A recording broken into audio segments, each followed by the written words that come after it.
So, Kathryn, welcome. Thank you for agreeing to be a guest on Changing the Game She Leads. This is a new podcast dedicated to sharing the real human stories behind female leaders in recruitment, founders, CEOs, trailblazers, people that have made it to the top of their game. Our goal today is just to explore a bit about your professional, obviously, journey in recruitment, but also talk a little bit about personal resilience, values, mindset, everything that it takes to succeed as a female leader in recruitment. And we want to inspire the next generation of female leaders by showing what's possible and what's real. So, Kathryn Pride, thank you for joining us today. I'm excited to be here in Charlotte with you. Thanks, Lisa. No, it's nice to have you. Great. Well, look, you obviously spent 10 years in London at Dartmouth Partners and moved out here back in 2023. And yeah, be keen to understand sort of your recruitment journey, why you made that move, and how you've got to where you are today. Okay. So I guess I can start from the very beginning. Yes, that would be good. The first experience I had of recruitment was a summer job during uni. And I worked for the only recruitment agency in a small town called Abergavenny in Wales. And this lady had a great business and like a bit of a monopoly on like what happened in the town. It was basically a sort of temp agency just focused on admin staff, and she hired everybody. So I thought it was kind of an interesting experience, but it wasn't really until like I'd left uni. I spent about 2 years working in a sales job that I thought I really want to do something client facing, and didn't really connect the dots between the two because I guess recruitment in London is completely different to what you might find in like the regions. And so I started looking at recruitment jobs as a segue from more of a pure sales role. So started working at Michael Page in London in their secretarial business, which was not completely new. It was about 2 years old at the time, so very fast growing. It was probably 80% women, maybe more than that. Oh, wow. There was, I would imagine, somewhere between 35 and 40 women and 2 guys on our floor. Right. And it had a really great entry into recruitment. And it was kind of 2006. So like during that real kind of recruitment boom, and ended up focusing on financial services, had a great bunch of colleagues there. And spent a couple of years doing that before specialising in kind of front office finance roles. But I'd say that was a great entry into the industry. And very fast paced. And I think within a couple of months, I really got the recruitment bug. That kind of almost addictive rush of adrenaline when you're working with a new client and ultimately placing people. Worked for that business for about 7 years before joining Dartmouth.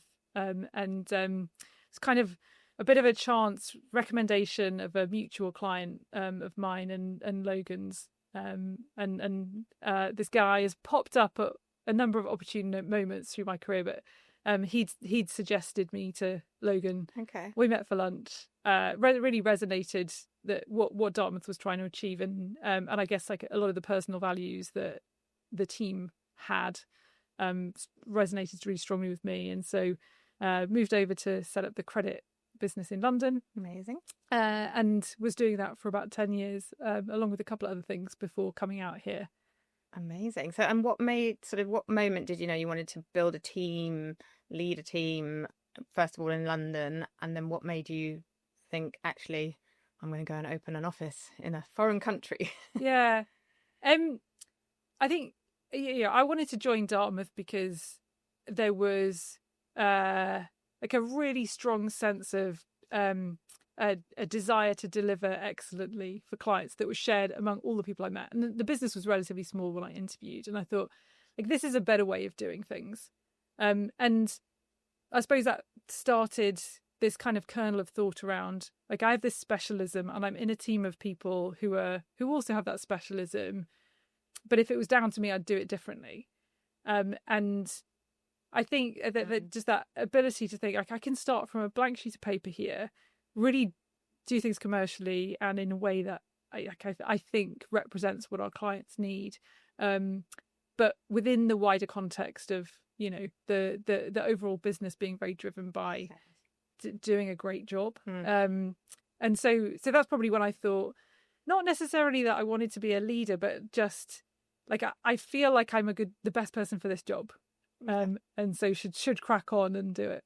So you had an innate belief in what you were doing and how you were doing it, and wanted to replicate that in a team. Yeah.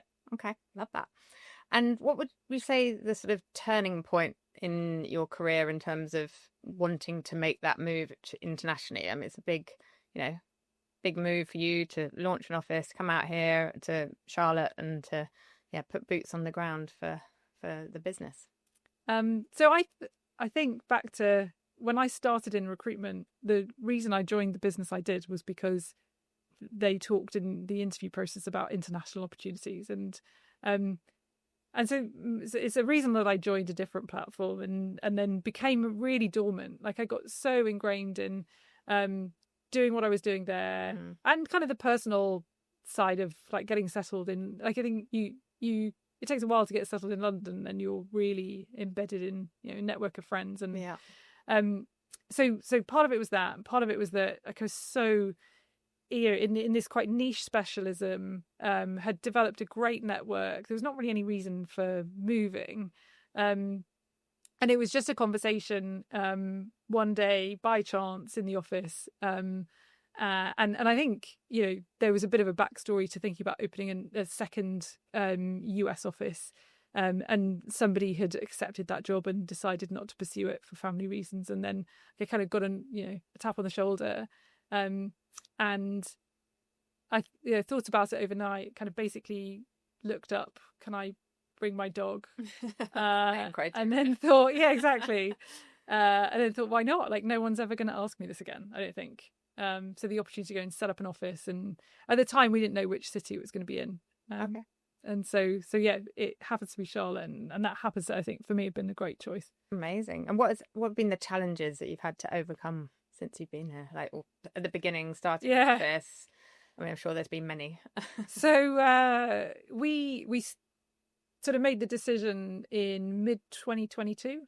Then I started to hand over like my team and my kind of client base in early Q4 2022. At the same time, the market was kind of tanking. Yes. So I think the biggest challenge was moving over here in a very depressed market. We had a plan, which was initially to focus on, you know, kind of investment banking and you know, specific areas of that. There was two of us, so combination of the market being poor, we had to pivot strategy, so it felt like we were starting over a couple of times, with so many setbacks that year, and that was all in the context of being in a new country and having so much to do. Just like getting yourself set up in the US is, as anyone who's done it knows, it's just a huge undertaking. Yeah. Probably spending a year trying to keep each other sane and make sure that we kind of build a good foundation. But I think in that situation, you end up having to just reframe what is success. And you're doing that every single day. It takes so much resilience. Yeah. I was going to say, what's the kind of personal qualities that you think you needed the most during that first transition year? That's a really good question. And like resilience is one of them. But I think anyone who's done this job for a long time, you always find that they're highly resilient. They've always got some kind of story about overcoming stuff. But with resilience, it's probably easier to be resilient when you're in a team of 100 people in an office in London, because you've got people around you to kind of bounce off. But then obviously you're here on your own. How do you sort of cope? How do you cope with that? So like I did have a colleague who came over at the same time. So we had some moments where we were feeling the same. In the moments when, you know, we were feeling differently, and like, yeah, I think it's helpful to have somebody else who at least understands what you're going through.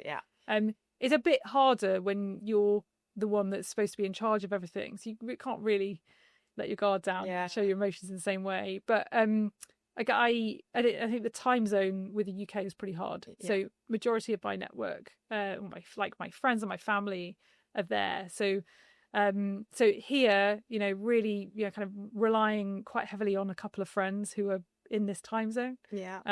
Like not in Charlotte, but a good friend in New York and a good friend in South Florida. Okay.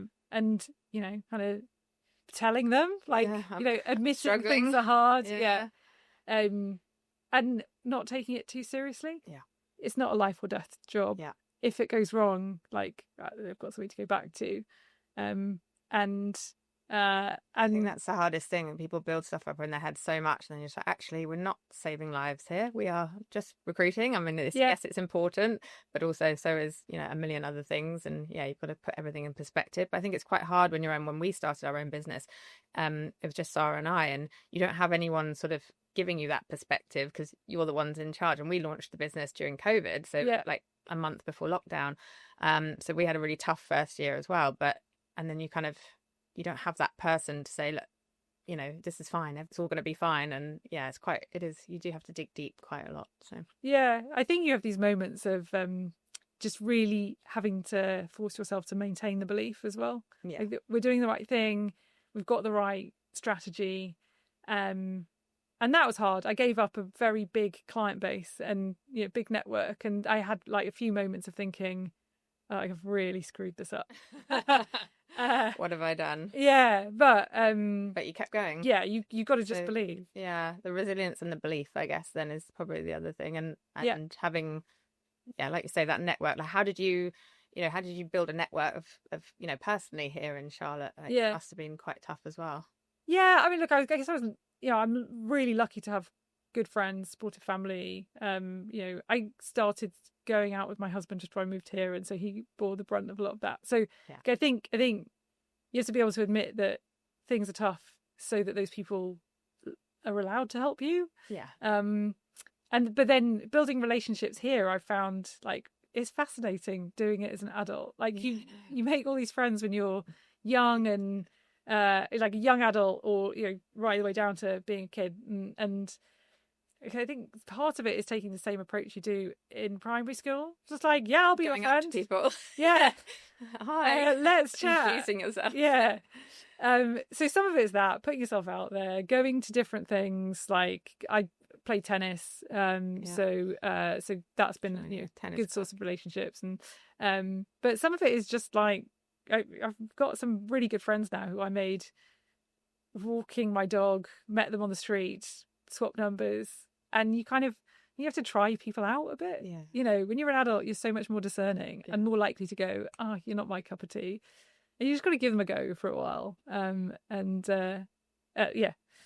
Great. Yeah, just put yourself out there. I think that's amazing. I think, moving countries, moving jobs, leaving your client base, leaving your friends, it's a huge undertaking. So, it's amazing what you've achieved. And, to go from that tough year to now, you must be super proud of what you guys have achieved.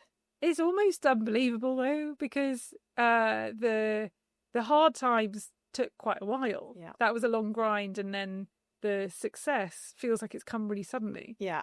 And we all know it's a product of really hard work over a fairly long period of time, but that kind of suddenness of it kind of catches you off guard, I think. It is. I think you need to take time as well to sort of celebrate that as well. I think, again, as a leader, you kind of always in it. You're always like, okay, we've done this, and what's the next thing? And what Sarah and I found as well is, like, you just need to sometimes take a step back and say, oh my god, I have achieved like amazing stuff, and take that time to process it all almost, because I think people just move on to the next thing very, very quickly. Completely. I'm very guilty of that. Yeah. And but I find it much easier to celebrate other people's wins. Yeah. And I need other people in my life saying, hang on a minute, like, you've done a great job. Done something Let's really celebrate. Good. Yeah, absolutely. I think especially as female leaders, I do think that we probably do that less than maybe our male counterparts. Yeah, probably. We're just kind of like, okay, we've done it, and we've moved on to the next thing. So I think it's a bit of a trait that we need to do, take a step back and celebrate the wins. Yeah, I don't know. Like, I think you get kind of negatively I think it's not. You get kind of a bit punished when you're like a young girl for showing off. Yeah. And boys don't. They get applauded for it. So yeah, it's just a reinforced behaviour. Really. Yeah, absolutely. And just in terms of your leadership style, like you've built a team of how many now in Charlotte? So it's quite complicated because we've got these different reporting lines. There's 9 in our office. Okay. So you've got, and then in terms of how you've built the team, your own team, and how you manage them, do you feel like as a female leader, any sort of your traits that have helped you be a successful leader that you can pinpoint? I think you're better off asking my team. I think my leadership style has changed dramatically, right? So, like most other people in recruitment, I started managing people as a consequence of being a good biller. Yeah. And I've learned lots of it on the job. And we do, as a firm, have some kind of structured training and stuff, and I've benefited from that. But what you think of as being a good leader before you start doing it, I think it comes from a really weird place. Like the first leaders you learn about are like people like Henry VIII, and I think we've certainly in today's society got lots of people who like to emulate that kind of style of just absolute, ruthless kind of pursuit of their goals. And I think it certainly took me quite a while to feel comfortable being authentic in like a managerial and a leadership role, and feeling like being myself is okay, let alone that being a good thing. Yeah. But now I'd say I can pretty much bring pretty much all aspects of my personality to work and show people, kind of some vulnerability, and try to illustrate what I've learned through things going wrong as well as things being a success. And I guess one of my personality traits, I'm pretty keen to make sure things go well, and I can be a bit of a perfectionist, so I'm really trying to get much better at letting people carve their own paths, not interfering too much sometimes. Yeah. But I'd like to think I'm kind of empathetic and sharing. I really enjoy other people succeeding, and so I think I'm a pretty good cheerleader. Yeah, I think your team would probably agree with that. Just in terms of obviously we have to work very hard in recruitment. Even running a business, you're far from your headquarters. Like, how have you coped with avoiding burnout, or have you coped with avoiding burnout? Like, what do you do to try and balance work and life? So I guess that's a good question, because I think our job sometimes feels like it's 24 hours a day. Yes. So I've got quite clear boundaries around what time I will go to the gym, and I know I'm going to do that 3 times during the working week. And I have started now to put my phone away about 8 p.m. Really? Great. Yeah. Interestingly, I found clients in the US, like, they ask a lot of you, but they seem to impinge less on my personal time than clients in the UK. Okay. Interesting. Maybe I've just got lucky with the clients I've worked with so far, but it feels like that's boundaries. Helpful. Yeah. And I think one of the things that I find really challenging now is that we've got so many different modes of contact, and so like WhatsApp, email, text, and whatever else, like, and LinkedIn, 2 versions of that. So people can get a hold of you in so many different ways. Probably in about 7 different ways if they wanted to. Yeah. And so, like, I think I'm always going to hold myself to a standard of getting back to people, but I think it's okay if it takes a couple of days sometimes. Yeah. So just not insisting on everything being 100% all the time, I think is helpful. But other than that, having, like, I've got a really good, healthy, balanced routine. And I make sure I have fun and make sure I'm outdoors every morning. Yeah, I suppose being here is probably, is that easier than in London? It's a great place for that. So, it varies across our office, but my commute personally is 10 minutes. Really? Yeah. Amazing. So that means I can go out for a walk in the morning, and tonight I'm going to go home, have dinner, and then go play pickleball outside. And it's easy to do those things. And some of the others will play tennis or do a gym class, and it's just so much more convenient to do that than London in particular. It takes you an hour to get anywhere. Yeah, and then the outdoors is low cost as well. Yeah, absolutely. So yeah, that's great. Well, thank you for sharing all of that. I think being disciplined in carving out that time and putting in the boundaries in terms of how people contact you is very, very important as, as a leader. And obviously holiday, obviously, do you take lots of holidays? Have you been anywhere nice recently? I love holidays. So I did a good one in November last year for honeymoon. We went to Body Holiday. So if you haven't been, you should check it out. It's in St. Lucia. What? It's like a wellness kind of retreat, like resort. So the food is all amazing, but super healthy. And they have this itinerary of activities that goes on all day, but it's everything from like hiking to water sports, tennis, golf, classes.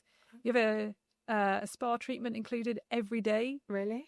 Yeah. It's called Body Holidays. Yeah. Sounds amazing. Yeah, it is amazing. Like to drink alcohol? Yes. Oh, you are? Yeah, so like you're on the beach, they bring you your cocktails.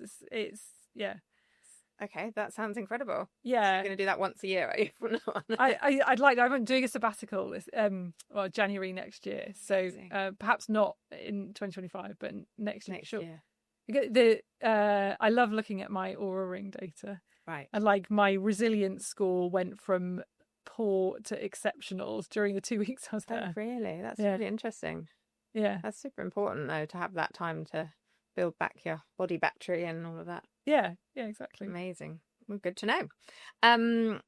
So just in terms of if you were a woman starting out in recruitment today, what would be your one piece of advice for somebody starting their journey in recruitment? Put you on the spot now. Yeah, that's a great question. I mean, this is for anybody, not necessarily just women, but the relationships that you have are just everything, I think. So valuing every interaction you have with other people and really getting to know people and like figuring out a way to remember them and keep in touch, and obviously listening to people, but those relationships form the basis of all the money that you make longer term, and all of the other options that you have career wise. So that would be my advice. In terms of people trying to progress, like we do a female future leaders program for people that, like, females that are trying to get into a leadership role but maybe lack a bit of confidence, or I don't know what it might be. So it's more sort of around building resilience, building confidence, giving people the tools to really, be a voice within quite a male dominated environment that still is. What would you say, any advice for those sort of people trying to get into a leadership role, like anything that they could be doing to, improve their chances for getting into a leadership role, or relocating, or opening an office, and any sort of top tips that you've got in terms of building your confidence? I've got a question for you, actually. Okay. To that. So I think most recruiters find themselves going back and forth in their own mind. Do they want this leadership role, or do they want to be a biller? And I think I still ask myself that question now. Like, do I, I know the answer, but you've always got this idea in your mind that there's some optionality there. How do you advise people about that? Oh gosh, good question. I normally tell them that they'll probably earn less money if they go into a management role, so that's something they have to be aware of. But that probably less money in the short term, but in the long term, then I think it's probably a net win. But I think you have to be, like you say, you have to want to see other people succeed, and you have to lead by example. And like, it's not all it's probably the hardest job in recruitment, especially that first billing manager role. It's probably the hardest job I think people can do, because you've got your own targets, and you're also responsible for other people. So I think having some coaching, like getting the best thing that I would ever advise someone is get a mentor. I do think someone that's done it before.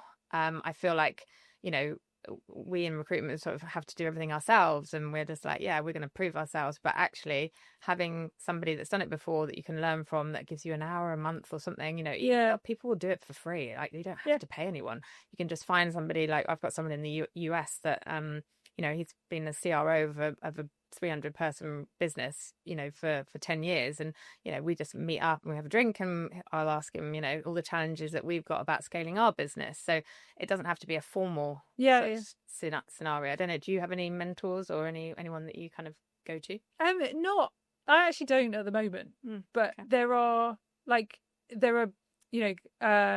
former colleagues and clients and people who I'll ask for advice intermittently. So just in terms of what's next for you, obviously, what is the next sort of year or 2 years? What are you looking to achieve? What does success look like for you?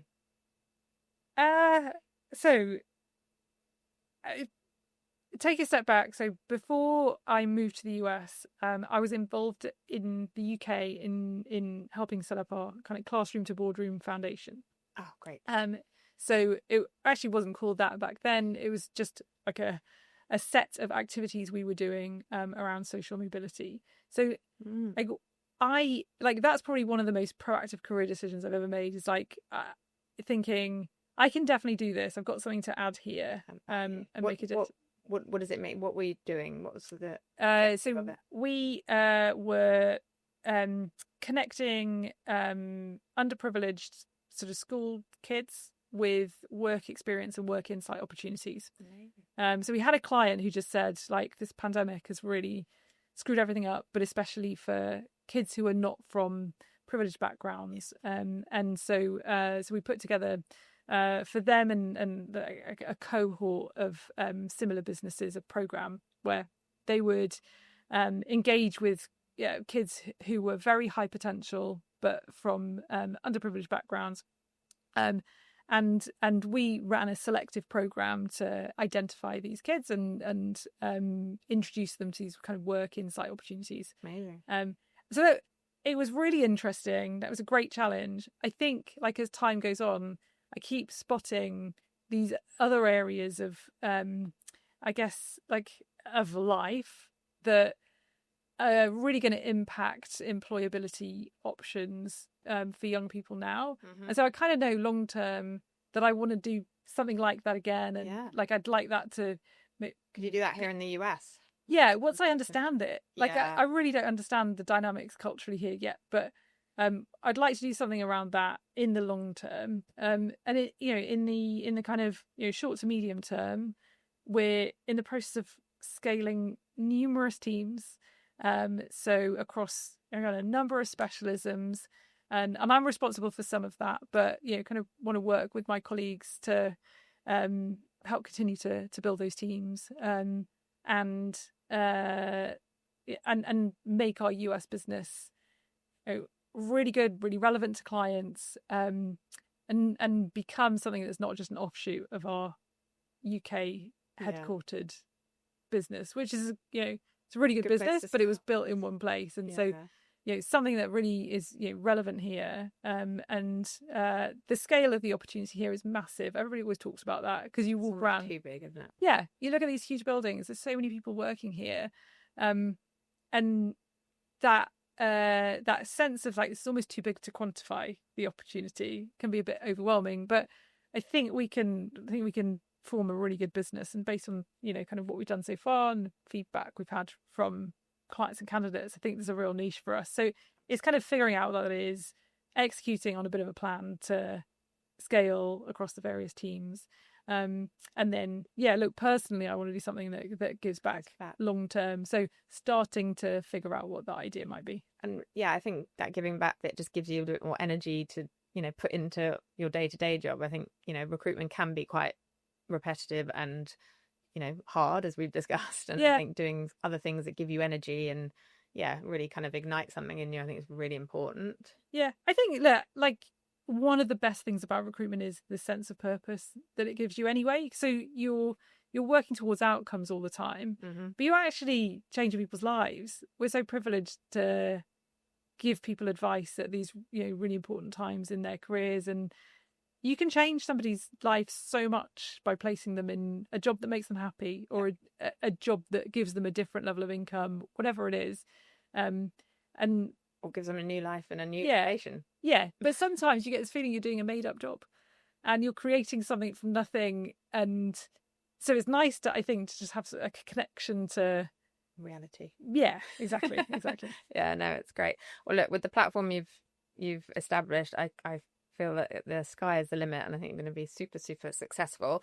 I have a quick fire round of questions just to end on, if that's okay. Yeah. Are you ready for this? Let me take a swig. Okay, take a swig of water. Just to wrap up. So, Kathryn, coffee or wine? Coffee. Heels or trainers? Trainers. Excel or whiteboard? Oh, I'm going to go whiteboard. I love a spider diagram. Okay. Night owl or early riser? Early riser. Okay. Inbox zero or organised chaos? Organised chaos. Yeah, total chaos. Not even organised chaos. That's me. Office buzz or work from home vibe? Office buzz. Book or podcast? Book. When something apart from this one, obviously this podcast is going to be at the top of your listening list. When something goes wrong, who do you call? Ghostbusters. Scale fast or build slow? A bit of both. Scale fast with a strong foundation. Love that. Legacy or lifestyle? Legacy. Love that. Well, Kathryn Pride, thank you so much for joining us on the podcast. It's been amazing talking to you. It's been brilliant being in Charlotte with you. And look forward to seeing you again soon. Thanks for having me.